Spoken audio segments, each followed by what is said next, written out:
صحرائے کربلا میں صدائے کربلا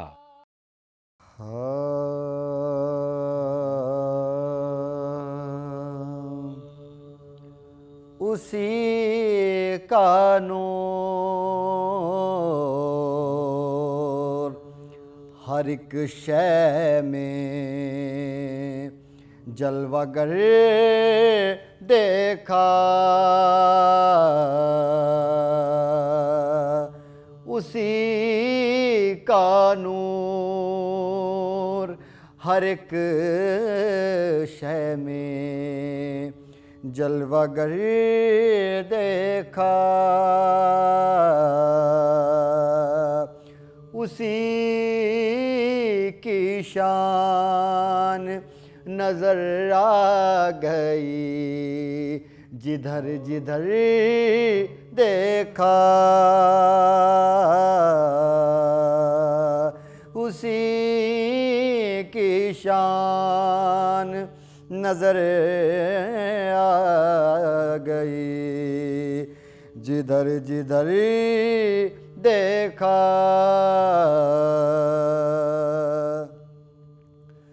علی کو حق نے اتارا تو عین کعبے میں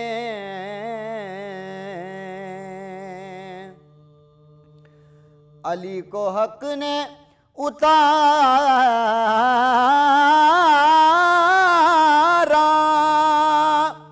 تو عین کعبے میں کھلی جو آنکھ تو پہلے خدا کا گھر دیکھا، کھلی جو آنکھ تو پہلے خدا کا گھر دیکھا،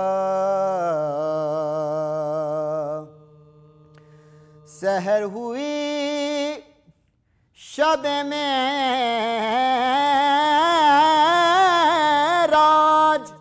کی تو لوگوں نے سحر ہوئی شب معراج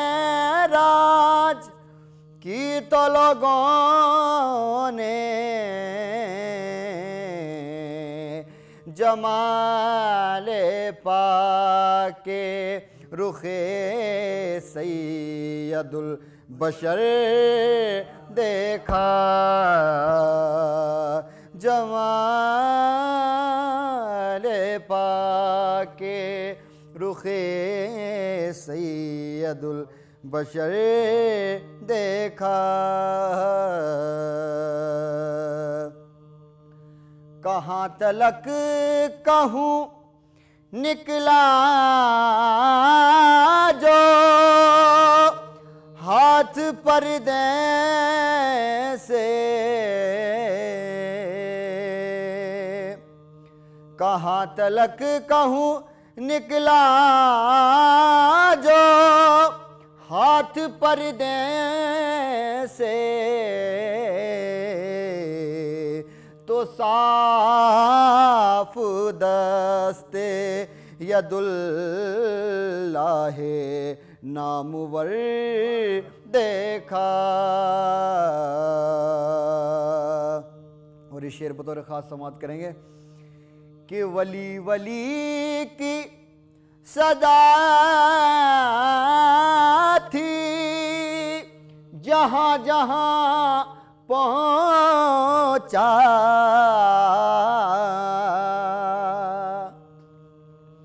ولی ولی کی صدا تھی جہاں جہاں پہنچا، علی علی نظر آ گئے جدھر جدھر دیکھا، علی علی نظر آئے جدھر جدھر دیکھا، کسی کی ایک طرح پر بسر ہوئی نانیس،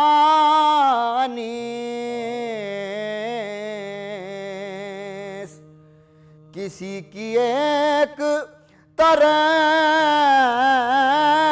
پر بسر ہوئی نانیس،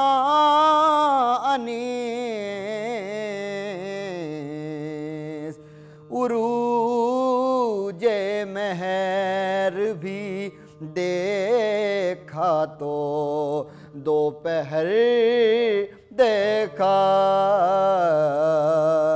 عروج مہر بھی دیکھا تو دوپہر دیکھا،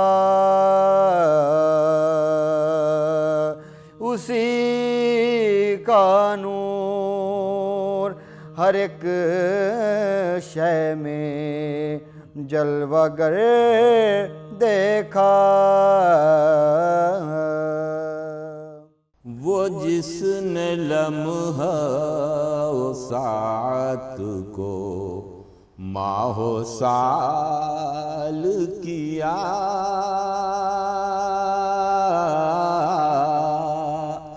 اسی نے آل محمد کو بے مثال کیا، اور مطلع ثانی کہ یزید وقت نے بیعت کا جب سوال کیا، تو اسے نبی کے گھرانے نے پائمال کیا، اسے نبی کے، اور مطلع ثالث بطور خاص کہ عطش کی ضرب نے اصغر کو جب نڈھال کیا،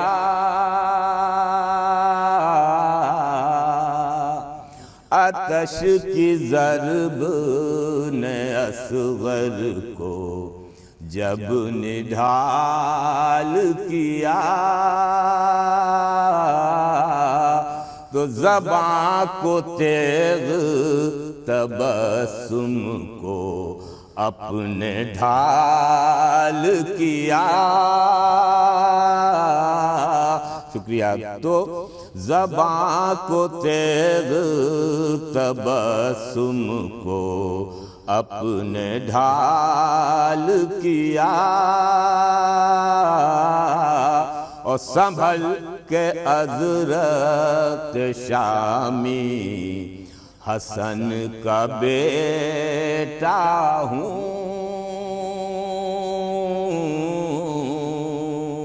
میرے چچا نے مجھے فن میں باکمال کیا،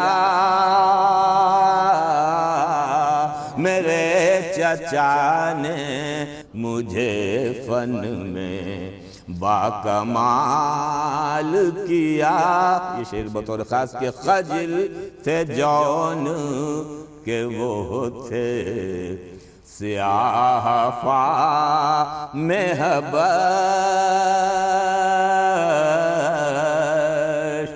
خجل تھے جون کہ وہ تھے سیاہ محبش،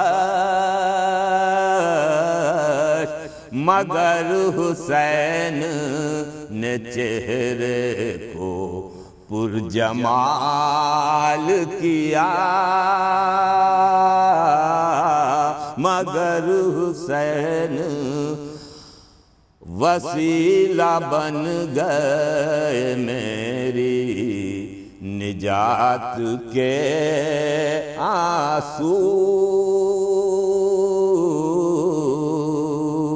غم حسین کے اشکوں نے یہ کمال کیا غم حسین یہ شعر بطور خاص کہ اذان کرب و بلا تھی اذان عشق رسول اذان کرب و بلا تھی اذان عشق رسول بلال کو بھی حسین اپنے بلال کیا بلال کو بھی حسین اپنے بلال کیا وہ جس نے نقش شہادت کو لازوال کیا اسی نے حضرت قاسم سے یہ سوال کیا غریب دین محمد تھا کربلا میں نظر اسے حسین نے سر دے کے مالا مال کیا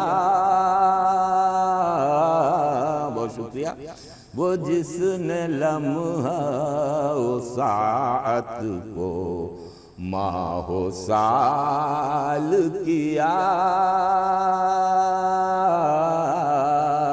اسی نے آل محمد کو بے مثال کیا صدائے کربلا پہچانو مجھے کون ہوں اے لشکر کفار میرا ہے علی نام لقب اکبر جرار بابا ہے حسین ابن علی قلخ کے مختار اور امو حسن سبز خبا خلد کے سردار پھر بیت ملاحظہ فرمائیں کہ امو حسن سبز خبا خلد کے سردار اور وہ جن کے شرف سارے زمانے پر جلی ہیں کہ دادا وہ میرے شیر خدا حق کے ولی ہیں فرماتا ہے شہزادہ کہ اوصاف سمجھنا میرے دادا کے ہیں دشوار کہ گہوارے میں چیرا دہانے ازدر خونخوار کہ ایسا تھا بھلا کون بجز حیدر کرار کہ قہار نے بھیجی جسے خود عرش سے تلوار بھئی بیت ملاحظہ فرمائیے گا کہ قہار نے بھیجی جسے خود عرش سے تلوار کہ اس طرح تھے دروازہ خیبر کو سنبھالے اس طرح تھے دروازہ خیبر کو سنبھالے کہ جیسے ورق زر کوئی چٹکی سے اٹھا لے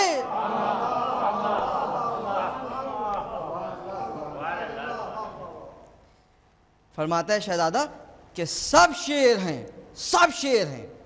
شیروں کا گھرانہ ہے ہمارا خود موت بھی کرتی ہے دم جنگ نظارہ کیا نظارہ کرتی ملاحظہ فرمائیے کہ خود موت بھی کرتی ہے دم جنگ نظارہ میدان میں جسے مارا اسے چھاٹ کے مارا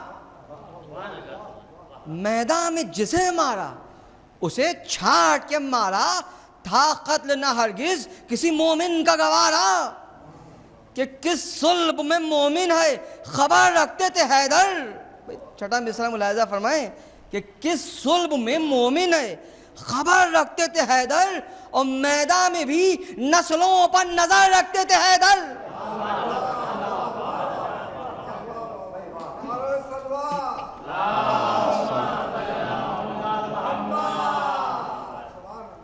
کہ پڑھتے تھے رجز رن میں ابھی اکبر جرار، ناگاہ مخاطب ہوا یوں شمل ستمگار، حیدر کے کمالات کا ہم کو نہیں انکار، کچھ آپ کریں جوہر ذاتی کا بھی اظہار۔ کہتا ہے ملون کچھ آپ کریں جوہر ذاتی کا بھی اظہار، سرتن سے کسی کا جو اتارا ہو تو کہہ دیں، اور رن میں کسی مردے کو بھی مارا ہو تو کہہ دیں۔ بھئی شہزادے کا جواب ملاحظہ فرمائیے گا، اس ملون کو دندہ شکن فرماتا ہے کہ رن میں کسی مردے کو بھی مارا ہو تو کہہ دیں۔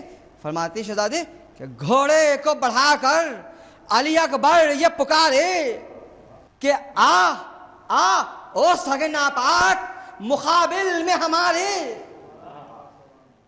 کہ ٹھنڈے کیے دیتا ہوں میں ارماں تیرے سارے۔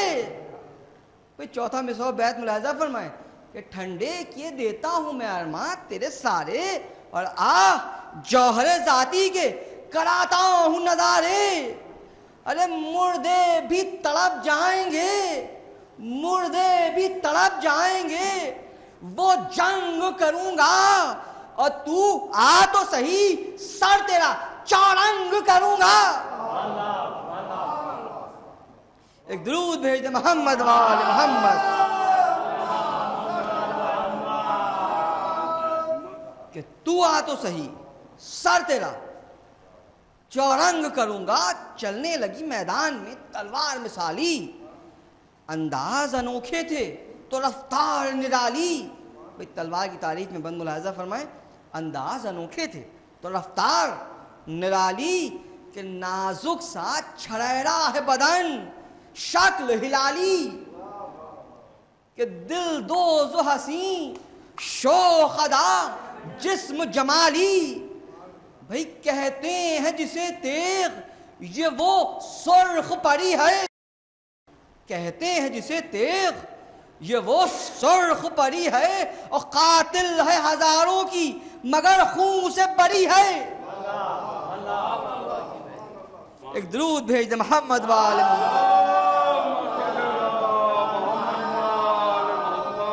ملاحظہ فرمائیں کس شان سے تلوار چلا رہا ہے شہزادہ، کہ ہوتا نہیں احساس جو وہ سر سے گزرتی، ہوتا نہیں احساس جو وہ سر سے گزرتی۔ بھئی کیسا ہے مزہ تیغ بیاں کچھ نہیں کرتی، اور بس دشمن سرور سے جہنم کو ہے بھرتی۔ بھئی چوتھا مصرع بیت ملاحظہ فرمائے، پیش کر رہا ہوں کہ بس دشمن سرور سے جہنم کو ہے بھرتی، کہ لگتا ہے کہ اس فوج کی دوزخ میں ہے بھرتی، کہ لگتا ہے کہ اس فوج کی دوزخ میں ہے بھرتی، کہ تلوار کے ہمراہ نکل آتی تھی روحیں، تلوار کے ہمراہ نکل آتی تھی روحیں، اور دوزخ کی طرف رن سے چلی جاتی تھی روحیں۔ ایک صلوات بھیج دو محمد وآل محمد۔ بے ملاحظہ فرمائیے گا یہ بند بھی کہ نزدیک جو پاتے ہیں وہ شمشیر کو سر سے، گھبرا کے نہیں کہتے ہیں یہ موت کے ڈر سے، کہ لائی ہے خزاں آج ہمیں گھیر کے گھر سے۔ بھئی تلوار کا خوف ملاحظہ فرمائیے لشکر یزیدی پر، کہ لائی ہے خزاں آج ہمیں گھیر کے گھر سے، کہ معلوم نہیں کب وہ بلا آئے کدھر سے۔ بیت ملاحظہ فرمائیے گا کہ معلوم نہیں کب وہ بلا آئے کدھر سے، ارے مل جائے گی سب خاک میں انعام کی دولت، مل جائے گی سب خاک میں انعام کی دولت، زندہ نہ رہے جب تو ہے کس کام کی دولت، کہ زندہ نہ رہے جب تو ہے کس کام کی دولت۔ بھئی ملاحظہ فرمائی شہزادہ کس انداز سے جنگ فرما رہا ہے اور کس انوکھے انداز سے تلوار چلا رہا ہے کہ جب تیغ کو پٹ کر کے لگاتے علی اکبر، جب تیغ کو پٹ کر کے لگاتے علی اکبر کہ سر دھستا ہے سینے میں، کمر ہوتی ہے باہر، کہ گھوڑے پر بکھرتا ہے ستمگار کا پیکر، غل ہوتا ہے ایسا کبھی دیکھا نہیں منظر۔ تو یہ لشکر یزیدی کہہ رہا ہے کہ غل ہوتا ہے ایسا کبھی دیکھا نہیں منظر، سب کہتے ہیں گھبرا کے یہ طاقت ہے علی کی، سب کہتے ہیں گھبرا کے یہ طاقت ہے علی کی، یہ ضربت اکبر نہیں ضربت ہے علی کی۔ ایک درود بھیج دے محمد وآل محمد۔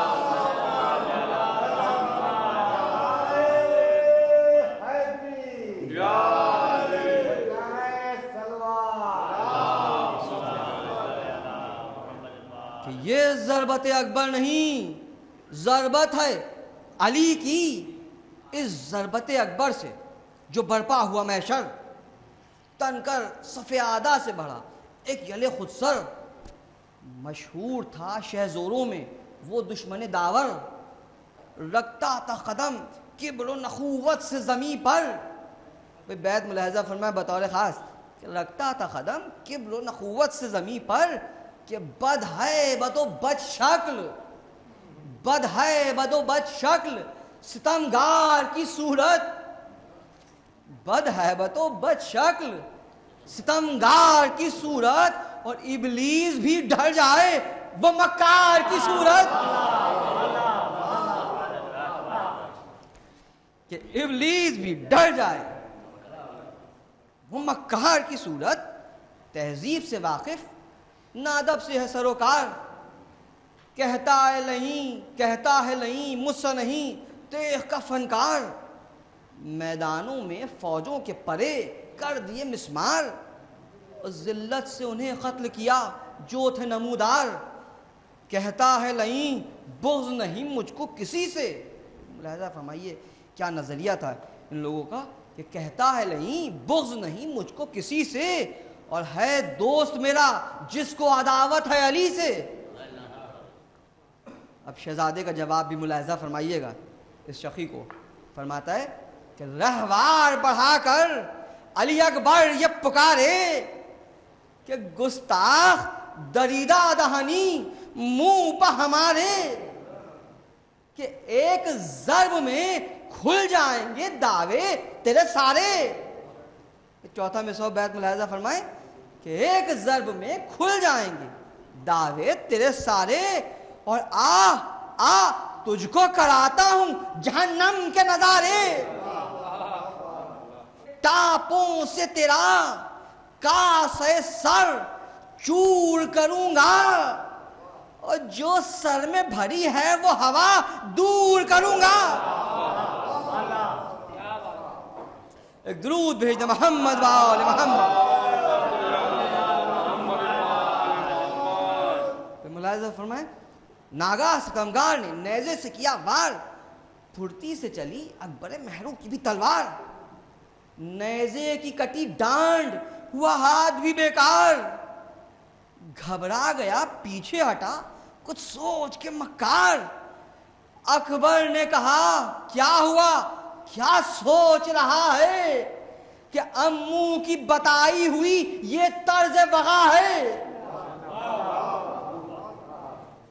اکبر کا بیان سن کے جو ہی آنکھ چرائی، یہ دیکھ کے ابلیس نے آواز لگائی، پیچھے ہٹا روبا کی طرح شرم نہ آئی۔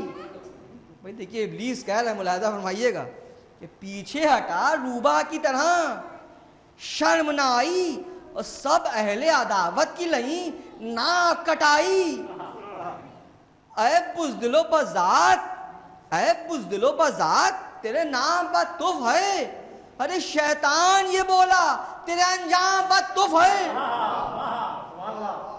کیا کاٹ تھی کیا وار تھے اس رش کے خمر کے، کہ چوکا وہ جہاں پر دیے شمشیر نے چر کے، جھجکا کبھی جھنجلا کے شقی تیغ سے ڈر کے، کہ ہٹ گیا پیچھے وہ خدم ان کے نہ سر کے. بیت ملاحظہ فرمائیں کہ ہٹ گیا پیچھے وہ خدم ان کے نہ سر کے کہ ضربیں دم پیکار لئیں جھیل رہا تھا. ضربیں دم پیکار لئیں جھیل رہا تھا اور یا دشت میں گینڈے سے اسد کھیل رہا تھا. ایک درود بھیج دے محمد وآل محمد. بھئی یہ بندی ملاحظہ فرمائیے گا، جنگ کا مرقع ہے، ملاحظہ فرمائیں، پیش کر رہا ہوں کہ موقع نہیں ملتا اسے وہ ضرب لگائے، پر خوش تھا اسی میں کہ ہے جان اپنی بچائے. لیکن نہیں سمجھا وہ لڑائی کے کنائے، جب بائیں طرف رول کے اکبر اسے لائے. جب بائیں طرف رول کے اکبر اسے لائے کہ ناگن کی طرح تیغ جو لہرائی جسد پر، اور تب راز کھلا آ گیا تلوار کی زد پر. ایک درود بھیج دے محمد وآل محمد. بھئی اب شہزادہ دوبارہ سے شمر کی طرف مخاطب ہو کے کہتا ہے کہ پھر غیظ میں یوں شمر کو جرار پکارا کہ آج دیکھ لے اب جوہر ذاتی کا نظارہ. بس اکبر زیجا نے ایک ہاتھ جو مارا، ایک ضرب میں تاناف ہوا کٹ کے دو پارا. بیت ملاحظہ فرمائیں کہ ایک ضرب میں تاناف ہوا کٹ کے دو پارا. تقسیم نئی قسم سے سرتابہ کمر تھا. بھئی آدھا تھا ادھر اسپ کے، آدھا وہ ادھر تھا. ایک درود بھیج دے محمد وآل محمد. بس میں منزل پر آ گیا اپنی. ملاحظہ فرمائیں کہ تب اکبر مہرو کو پکارے شہ والا. ہر ضرب میں یاد آ گئے مجھ کو میرے بابا، اس دھوپ میں اس پیاس میں کیا جنگ کی بیٹھا. انعام کجا تجھ کو دعا دے نہیں سکتا کہ بھڑکی ہوئی سینے کی ذرا آگ بجھا لوں. اے جانے پدر آ تجھے چھاتی سے لگا لوں. مصروف تھے باتوں میں ابھی اکبر دلگیر، موقع جو ملا ٹوٹ پڑا لشکر بے پیر. چلنے لگے ہر سمت سے تیغ و تبر و تیر، گردش میں ادھر آ گئی اکبر کی بھی شمشیر. کہ بے خوف ہزاروں میں بڑھے جاتے تھے اکبر، اور کفار کے لشکر پر چڑھے جاتے تھے اکبر. بھئی کیا قیامت ہو گئی. ملاحظہ فرمائیں کہ کفار کے لشکر پر چڑھے جاتے تھے اکبر. ناگاہ کسی شخص نے سینے پر کیا وار کہ نیزہ علی اکبر کے کلیجے سے ہوا پار. کہ سینے سے سینہ کھینچ لوں کوشش کی کئی بار، کہ ایسی تھی اذیت کہ تڑپنے لگا جرار. کس کرب سے اکبر شہوالا کو پکارے، اور گرنے لگے گھوڑے سے تو بابا کو پکارے. ملاحظہ فرمائیں چند بند کہ پہنچے کسی تدبیر سے جو سید ابرار، دیکھا کہ تڑپتا ہے علی اکبر جرار. سینے پر رکھے ہاتھ یہ کہتا ہے ہر ایک بار کہ کھچتی ہے رگیں جسم کی، رکھتا ہے دل زار. کہ معبود میرے مجھ کو مسیحا سے ملا دے، یا رب مجھے اس دم میرے بابا سے ملا دے. ملاحظہ فرمائیں بس 3 بندوں مجلس تمام. جس حال میں شبیر کو اکبر نظر آئے، ملاحظہ فرمائیے گا، جس حال میں شبیر کو اکبر نظر آئے، اللہ یہ کسی باپ کو منظر نہ دکھائے کہ سر تاب قدم خون میں اپنے ہے نہائے. پیروں کو رگڑتے ہیں، پیروں کو رگڑتے ہیں، کلیجے کو دبائے، راحت کسی کروٹ نہیں، تکلیف بڑی ہے، اور نیزے کی یعنی ٹوٹ کے سینے میں گلی ہے، نیزے کی یعنی ٹوٹ کے سینے میں گلی ہے۔ بس دو بندوں مجلس تمام کہ نیزے کی یعنی ٹوٹ کے سینے میں گلی ہے، وہ درد ہے سینے میں کہ پھٹا ہے کلیجا۔ مشکل میری آسا ہو دعا کیجئے بابا، شبیر پکارے کہ یہ کیا کہتے ہو بیٹا، دنیا میں کوئی باپ دعا موت کی دیتا، اے لال مصیبت میں میرا ساتھ نہ چھوڑو، اور اس عالم غربت میں میرا ہاتھ نہ چھوڑو۔ بس آخری بند کہ اس عالم غربت میں میرا ہاتھ نہ چھوڑو۔ ارے وہ سامنے ایک باپ کے ایک بیٹے کا مرنا، کہ ہاتھوں کا پٹکنا، کبھی آہوں کا ابھرنا، کہ اکھڑی ہوئی سانسوں میں کبھی بات وہ کرنا، 18 برس کے کبھی ارمان بکھرنا، کہ منظر وہ کسی باپ کو خالق نہ دکھائے، جب باپ جمع بیٹے کے لاشے کو اٹھائے، جب باپ جمع بیٹے کے لاشے کو اٹھائے۔ صدائے کربلا۔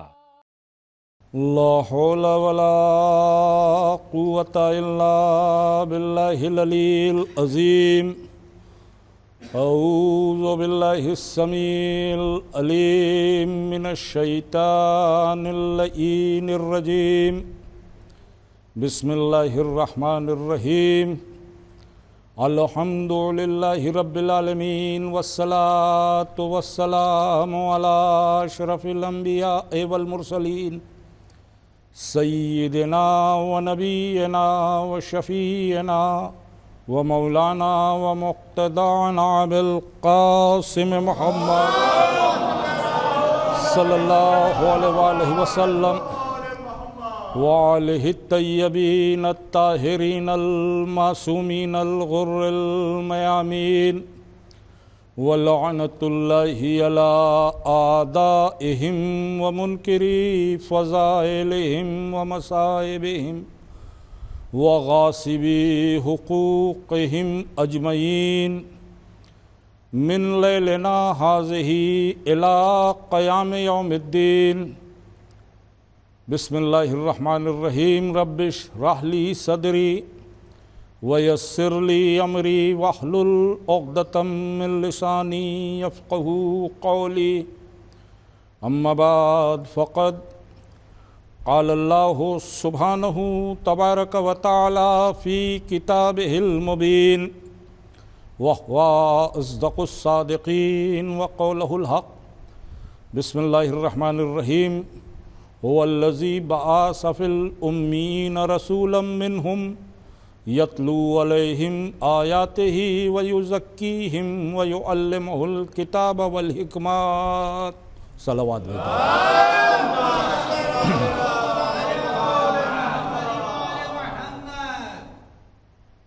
برادران ایمانی، محرم کی 6 تاریخ اور اس کے حوالے سے آپ کے سامنے کچھ معروضات حاضر کرنا مقصود ہیں۔ وقت معین ہے اور محدود ہے، تفصیل کی کوئی گنجائش نہیں۔ اس مقدس بزم کے لیے، مجلس اعزا کے لیے سرنامہ سخن کے طور پر میں نے قرآن حکیم کی جس آیہ کریمہ کی تلاوت کا شرف حاصل کیا، سورہ مبارکہ جمعہ کی 2 آیت ہے۔ اس آیہ شریفہ میں ایک پیغام ہے، ایک میسج ہے جو اللہ کی طرف سے ہے، پوری انسانیت کے لیے، تمام بنی نوع انسان کو مخاطب کیا جا رہا ہے اور متوجہ کیا جا رہا ہے کہ اس نے اپنے رسول کو اس دنیا میں کیوں بھیجا۔ اس آیہ شریفہ میں اسی بات کی وضاحت کی جا رہی ہے۔ ارشاد ہو رہا ہے هو الذی بعث فی الامیین رسولا منہم، ہم نے ایک رسول مبعوث کیا امیین میں، ایک رسول بھیجا امیین میں جو انہی میں سے ہے۔ یہاں یہ اعلان ہوا کہ ایک رسول بھیجا، اس کے دوسرے جز میں اعلان ہوا کیوں بھیجا، آوازی یتلو علیہم آیاتہم، اس لیے بھیجا کہ آیتوں کی تلاوت کرے۔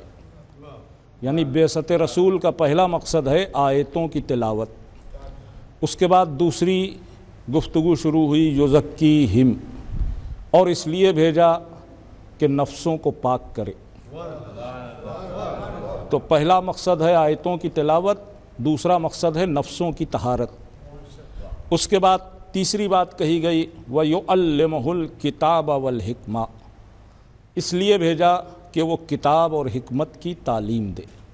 یعنی تیسرا مقصد ہے تعلیم کتاب و حکمت، آیتوں کی تلاوت، نفسوں کی طہارت اور تعلیم کتاب و حکمت، یہ تین مقاصد ہیں جس کے لیے پیغمبر کو بھیجا گیا۔ اب ذرا سا محسوس کیجئے تو یہ تینوں مقصد ایک دوسرے سے مربوط ہیں، جدا نہیں۔ اس لیے کہ تلاوت کا اثر یہ ہوگا، نتیجہ یہ ہوگا کہ نفس پاک ہوگا، اور جب نفس پاک ہو جائے گا تو اس لائق ہو جائے گا کہ اسے علم بھی سکھایا جائے، اسے حکمت کی باتیں بھی بتائی جائیں۔ رابطہ ہے، مربوط ہیں تینوں چیزیں، آیتوں کی تلاوت، نفسوں کی طہارت اور اس کے بعد کتاب و حکمت کی تعلیم۔ یہ تین مرحلے ہیں۔ علم انسان کی بنیادی ضرورت بھی ہے اور علم انسان کی اخروی ضرورت بھی ہے۔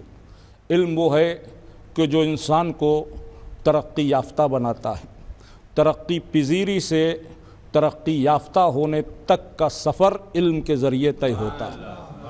اب یہ جو علم ہے یہ کس کے لیے ہے، اس بات کی وضاحت کی جا رہی ہے۔ پہلے علم کا تذکرہ نہیں کیا گیا، اس آیہ شریفہ میں علم اور حکمت کا تذکرہ آخر میں کیا گیا۔ اس سے پہلے آیتوں کی تلاوت، پھر نفسوں کی طہارت۔ کیا سیدھا سا پیغام یہ نہیں ہے کہ جب نفس پاک ہوں تو اس لائق ہوں کہ وہ علم حاصل کریں؟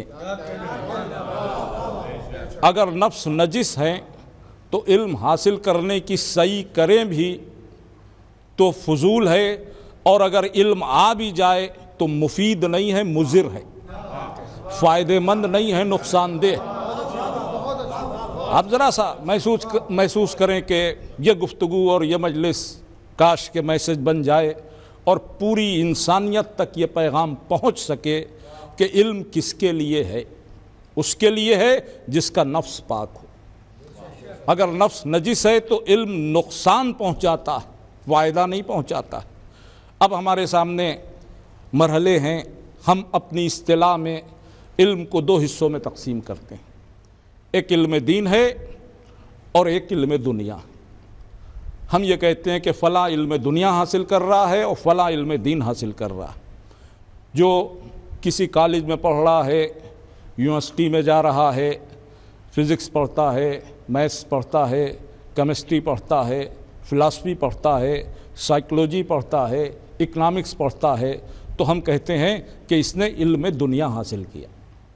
اس کے برخلاف کوئی منطق پڑھتا ہے، فلسفہ پڑھتا ہے، فقہ پڑھتا ہے، اصول فقہ پڑھتا ہے، مدارس میں جاتا ہے، تو ہم کہتے ہیں اس نے علم دین حاصل کیا۔ آیتوں کا علم، تفسیروں کا علم، شریعت کا علم، حدیث کا علم، قرآن کا علم، یہ علم دین ہے۔ تو یہ دو شعبے ہم نے بنائے ہیں، یہ تقسیم قرآن کی نہیں ہے۔ قرآن نے علم کو علم کہا ہے، نہ دنیا کے خانے میں بانٹا ہے نہ دین کے خانے میں بانٹا ہے، علم کو علم کہا ہے، اور جو علم کی ڈیفینیشن ہے اور جو علم کے مقاصد ہیں اس کی بھی وضاحت قرآن حکیم نے کی ہے۔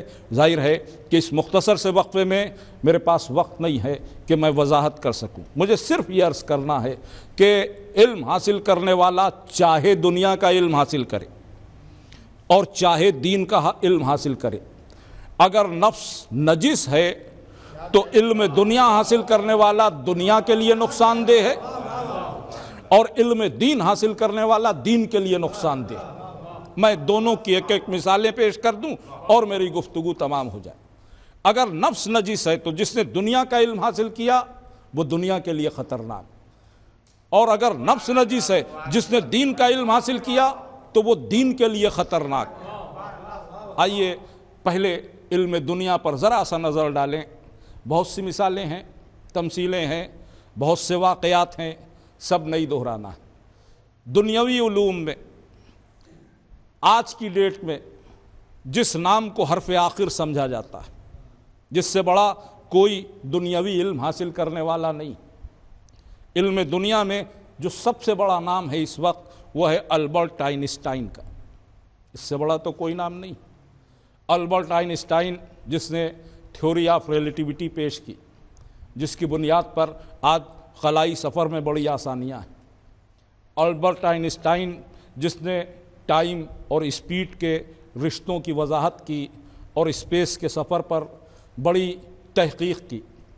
البرٹ آئن اسٹائن جس نے یہ بتایا کہ نور کو توانائی میں کیسے تبدیل کیا جائے اور توانائی کو نور میں کیسے تبدیل کیا جائے، لائٹ کو انرجی کیسے بنایا جائے اور انرجی کو لائٹ کیسے بنایا جائے۔ 2 بار نوبل انعام حاصل کرنے والا البرٹ آئن اسٹائن، لیکن جب البرٹ آئن اسٹائن کا آٹو بایوگرافر ان کی سوانح تحریر کرتا ہے تو وہ لکھتا ہے کہ دنیا میں ایٹم بم بھی البرٹ آئن اسٹائن کی وجہ سے۔ البرٹ آئن اسٹائن جس نے بڑی خدمات بھی کیں، جرمن کا رہنے والا، ہٹلر سے ناراض ہو گیا، امریکہ آ گیا۔ امریکہ کے پریسیڈنٹ کو 1933 میں اس نے ایک لیٹر لکھا کہ آپ جیسے بڑے ملک کے لیے ایٹم بم ہونا ضروری، آپ لیب قائم کیجئے، ہمارے جو اسٹوڈنٹ ہیں وہ اس میں کام کریں گے۔ اس کی اس تجویز پر عمل کرتے ہوئے امریکہ میں ایک لیب قائم ہوا اور 1939 میں آئن اسٹائن کے شاگردوں نے ایٹم بم بنایا۔ یہ ایٹم بم اس لیے بنا تھا کہ امریکہ کے ذریعے جرمن پہ گرایا جائے، اسے ہٹلر سے انتقام لینا تھا۔ سیاستیں رخ کو بدل دیتی ہیں، جو ایٹم بم جرمن پہ گرنا تھا وہ جاپان پہ گرا، اور اب جب وہ ایٹم بم گرا 1945 میں تو ایک لمحے میں کئی لاکھ لوگ موت کی نیند سو گئے۔ وہ جو بے قصور تھے، جن کا جنگ میں کوئی حصہ نہیں تھا، جو یہ نہیں چاہتے تھے کہ ممالک آپس میں لڑیں، جن کے اندر ہوس ملوکیت نہیں تھی، جو اپنے چھوٹے چھوٹے آشیانوں میں ایک عام سی زندگی گزار رہے تھے، وہ سب کے سب موت کی آغوش میں سو گئے۔ اب ذرا غور فرمائیں کہ البرٹ آئن اسٹائن اگر نہ ہوتا، اس کی تھیوری اور اس کے شاگرد نہ ہوتے تو دنیا ایٹم بم سے روشناس نہ ہوتی۔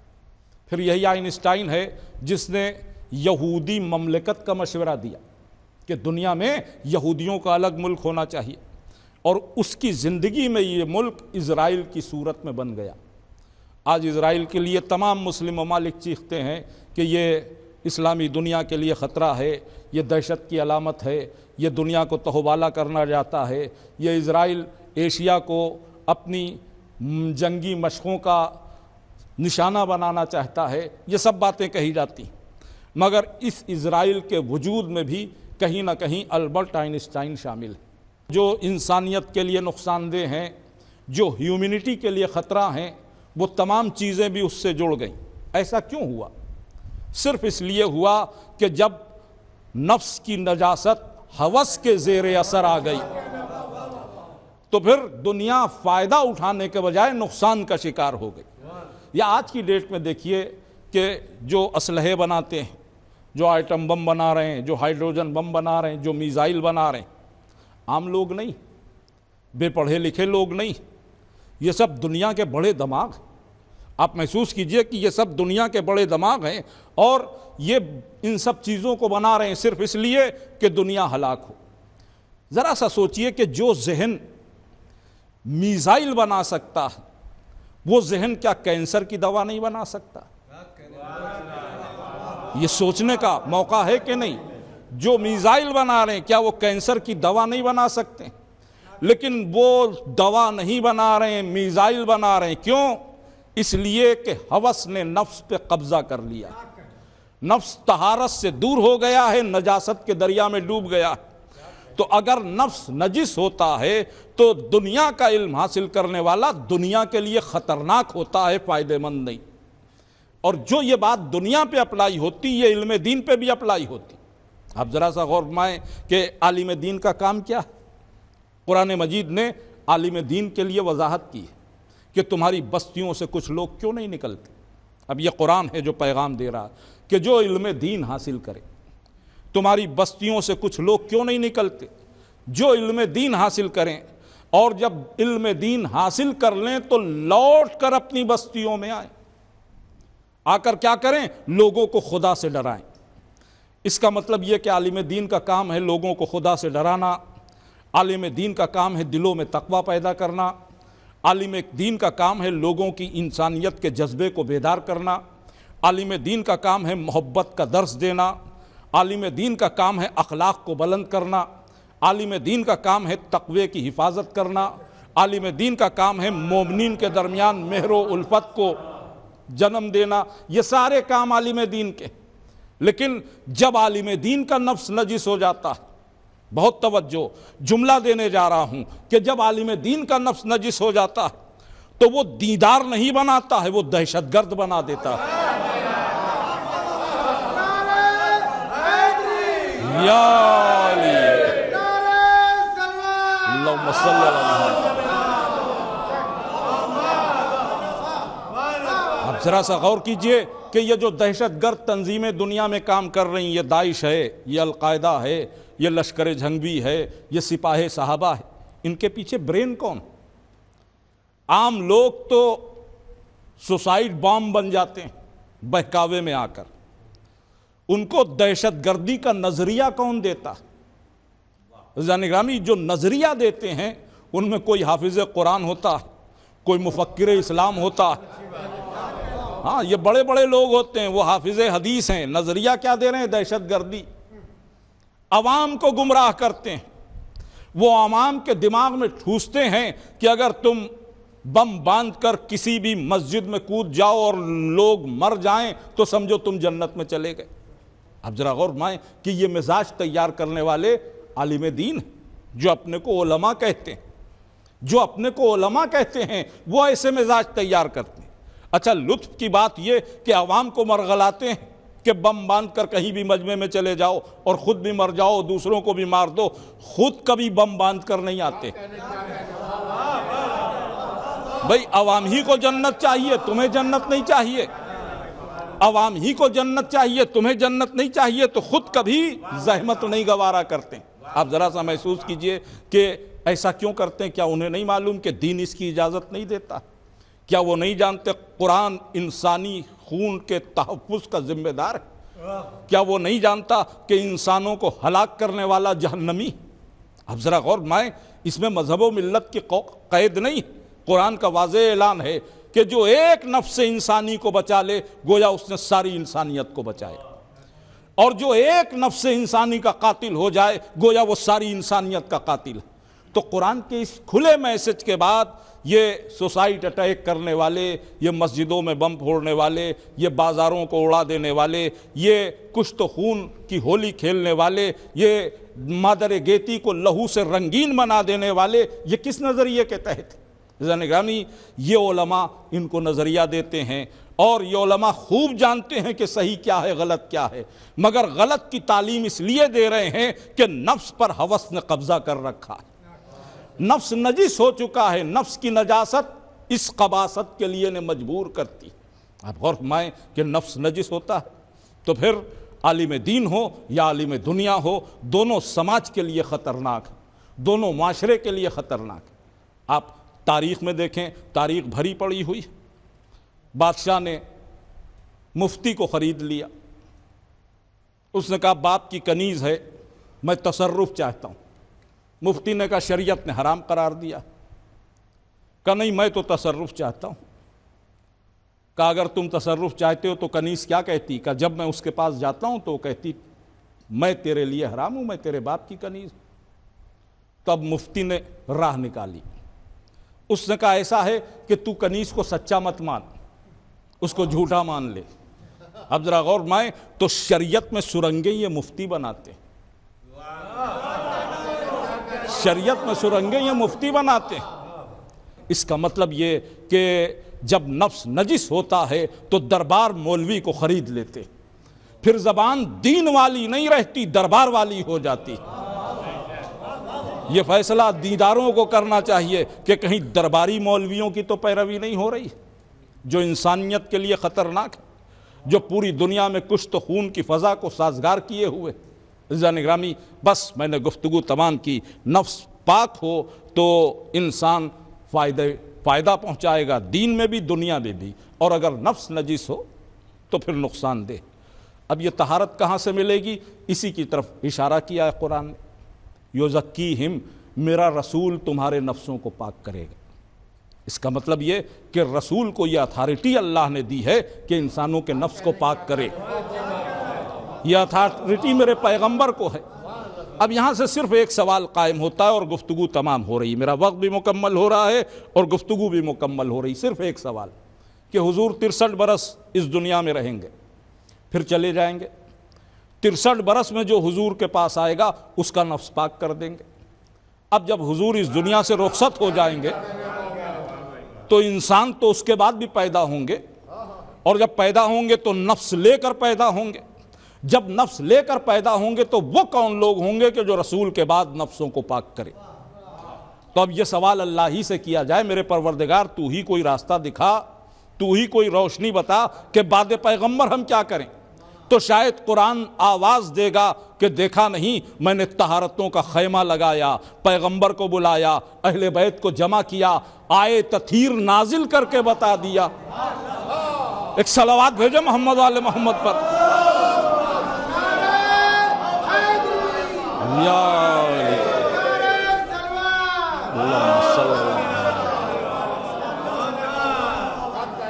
جو صاحبان تطہیر ہیں وہ نفسوں کو پاک کریں گے. جو کسا کے نیچے ہیں، جن کو پنجتن کہا گیا، جن کی اولاد کی طہارت کی ضمانت لی گئی، جو صبح قیامت تک کسی نہ کسی صورت میں رہیں گے، زمانہ قتل کر دے گا تو غیب کے پردوں میں رہیں گے اور وہاں سے طہارت کا انتظام رہے گا. بس یہ کہ انسان لو لگائے، ان کی مودت میں ڈوب جائے تو نفس پاک ہو جائے گا. عزیزان گرامی، یہ جو مجلسیں برپا ہوتی، یہ جو ذکر حسین ہو رہا ہے، یہ صرف ذکر حسین نہیں ہے، یہ انسانی قافلے کی طہارت کا انتظام ہے. یہ جو آپ فرش پہ بیٹھے ہیں گویا حصول طہارت کے لیے بیٹھے، کیونکہ ان کا تذکرہ ہے جو صاحبان تطہیر، جنہوں نے نجاستوں کو پہچنوایا، جنہوں نے طہارتوں کو بلند کیا، جنہوں نے انسان کو اس لائق کیا کہ وہ ذہنی طور پر طے کر سکے کہ طہارت کیا ہے اور نجاست کیا ہے، حسن کیا ہے اور قبح کیا ہے، خیر کیا ہے اور شر کیا ہے، حق کیا ہے اور باطل کیا ہے، دین کیا ہے اور لا دینیت کیا ہے. یہ پہچنوایا ہے. کس نے پہچنوایا ہے؟ کربلا والوں نے پہچنوایا. عزیزان گرامی، حسین نے دین کو پہچنوایا، حق کو پہچنوایا، ایمان کو پہچنوایا، اور ان کے مقابل آنے والی طاقتوں کو بھی پہچنوایا کہ کس کے ساتھ رہنا ہے اور کس سے بچنا ہے. سب کیا، مگر اس کام کے لیے جو قیمت دی وہ بہت تھی. دین کا چراغ جلتا رہے اس لیے حسین نے اپنے گھر کے سارے چراغ گل کر دیے. آج محرم کی 6 تاریخ ہے اور حسین کے گھر کے اس چراغ کا تذکرہ ہوتا ہے جسے علی اکبر کہتے ہیں، جو کڑیل جوان ہے، جو 18 برس کا ہے. ایسا بیٹا کہ جو صورت، سیرت، رسول سے مشابہت جس کی، رفتار گفتار میں جو رسول سے مشابہ، جس کے لیے خود حسین نے کہا کہ جب میرا دل چاہتا تھا کہ میں اپنے نانا کی زیارت کروں تو میں علی اکبر کے چہرے کی زیارت کرتا تھا. عزیزان گرامی، جب سے شہزادہ علی اکبر اس دنیا میں آئے تب سے